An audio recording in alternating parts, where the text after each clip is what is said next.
Assalamualaikum warahmatullahi wabarakatuh. Hai, kembali lagi bersama Ibu Mira. Apa kabar kalian semua? Ibu Mira berharap kalian dalam keadaan sehat walafiat. Nah, anak-anak cerdas, kali ini Ibu Mira akan menjelaskan pelajaran ilmu pengetahuan alam atau IPA, yaitu perpindahan kalor atau panas di sekitar kita.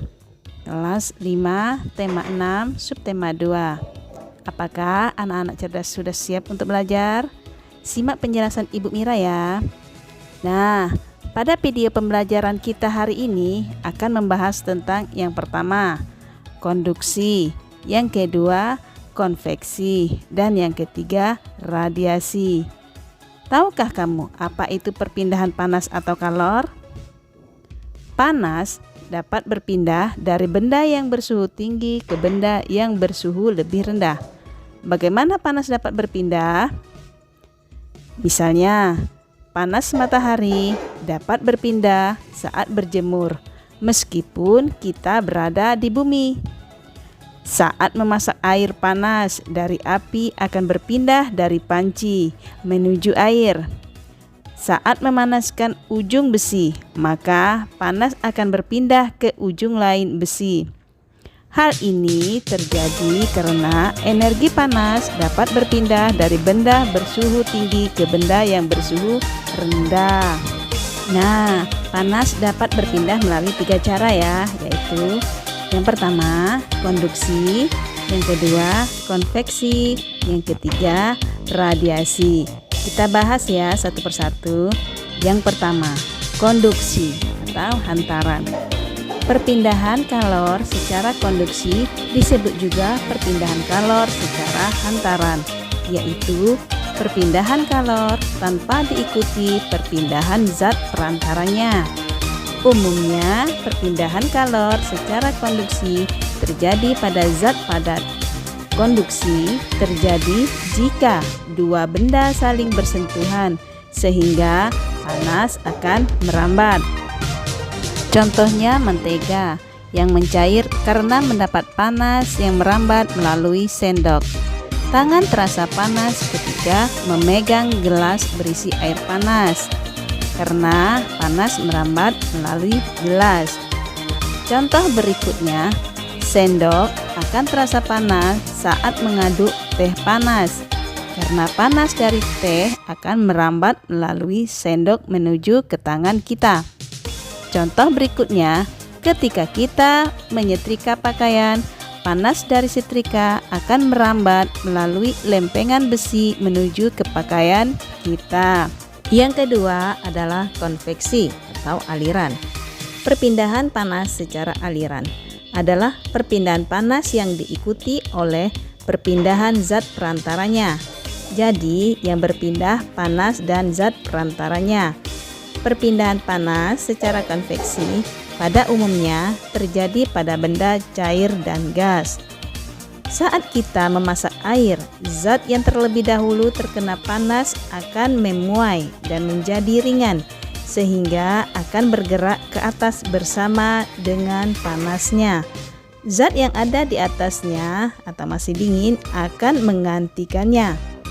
Contoh lain, ketika kita memindahkan benda, maka kita umpamakan benda tersebut sebagai panas dan kita sebagai zat perantaranya pada konveksi.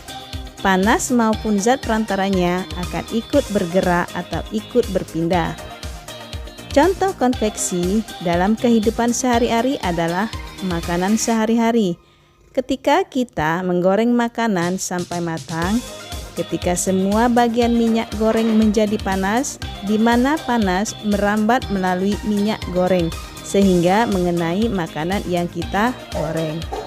Selanjutnya, balon udara dapat bergerak. Di dalam balon udara terdapat udara yang dipanaskan, sehingga udara tersebut akan berpindah, sehingga dapat menggerakkan balon udara ke atas. Selanjutnya, asap cerobong membumbung membawa panas dari hasil pembakaran. Juga contoh lain pemanfaatan ventilasi untuk sirkulasi atau pergerakan udara di ruangan. Selanjutnya, terjadinya angin darat dan angin laut. Angin darat terjadi pada malam hari. Pada malam hari, lautan lebih lama memakan panas yang diserap saat siang hari, sehingga udara panas di atas lautan akan naik dan digantikan oleh udara dari darat. Sedangkan angin laut terjadi pada siang hari. Pada siang hari, daratan lebih dapat menyerap panas, sehingga udara panas di atas daratan akan naik dan digantikan udara dari laut. Yang ketiga adalah radiasi atau perpindahan panas secara pancaran. Radiasi atau pancaran adalah perpindahan panas tanpa zat perantara. Benda yang memiliki suhu tinggi akan memindahkan panasnya secara pancaran atau radiasi. Kalor atau panas yang dipancarkan berupa gelombang elektromagnetik. Perhatikan contoh berikut. Panas dari api unggun akan menghangatkan tangan kita karena panas akan pindah secara radiasi menuju tangan kita. Selanjutnya, panas matahari dapat sampai ke bumi karena panas dari matahari dipancarkan berupa gelombang elektromagnetik secara radiasi. Contoh radiasi dalam kehidupan sehari-hari, misalnya pancaran panas matahari sampai ke bumi yang kita manfaatkan antara lain untuk menjemur pakaian, mengeringkan ikan asin, maupun dalam pembuatan garam. Selanjutnya, panas lampu memancar dan dapat membantu proses penetasan telur. Berikutnya, panas dari api unggun dapat menghangatkan udara sekitar. Anak-anak cerdas, demikianlah video pembelajaran Ibu Mira kali ini tentang perpindahan kalor atau panas dalam kehidupan sehari-hari. Semoga bermanfaat ya. Dan Ibu akhiri. Wabillahi taufiq wa hidayah. Wassalamualaikum warahmatullahi wabarakatuh. Sampai jumpa.